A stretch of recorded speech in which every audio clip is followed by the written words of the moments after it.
طيب احنا لو جينا بصينا على جودة اللعيبة، يعني مثلا محمد صلاح ما شاء الله بياكل الاخضر واليابس في ليفربول، مرموش ما شاء الله مع السيتي، وغيرهم كجودة لعيبة ما شاء الله كويسين.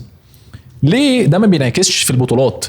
بمعنى صح احنا ليه مثلا لما نروح كاس عالم ما نعملش زي المغرب زي ما حضرتك بتقول، يعني ننافس مثلا على ثالث عالم ولا رابع عالم حتى زي المغرب، ولا حتى نطلع منتخب او اتنين كبار؟ ليه دايما بيكون في تمثيل مشرف وخلص الموضوع على كده؟ يعني رضا عبد العال قال لك مش هنكسب ماتش ما هو فعلا ما كسبناش، وكلامك أيوة صح بالظبط. ما هو الفكره ان انت منتخب المغرب كان بيلعب بلاعب واحد. لا المنتخب يعني لو افترضنا مثلا ان كان احسن لاعب في المغرب في المنتخب في المونديال كان حكيم زياش، شيل حكيم زياش من المنتخب هيلعب هيكمل برضه. ايوه لكن انت لو شلت صلاح لا المنتخب هيقع. شكرا. فاهمني؟ فهو مش بيلعب لوحده. هل انت بتوفر له كل حاجه يا راجل؟ ده في 2015 انا فاكر ضياء السيد كان بيحكي بيقول ما كانش فيه تيشيرتات للعيبه في المنتخب، فاتصلنا بصلاح جاب تيشيرتات على حسابه للمنتخب.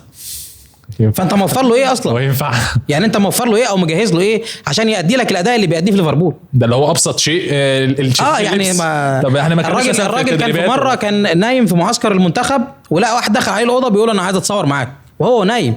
يعني هو بياخد راحته بس عشان خاطر يقدر يكمل تدريبات، فهو نايم لقى واحد دخل عليه بيقول له انا عايز اتصور معاك سيلفي. اداره المنتخب مش احسن حاجه. فانا بقول لك لا، يعني مش قصه ان هو فرق كواليتي، لا ده انت موفر له ايه.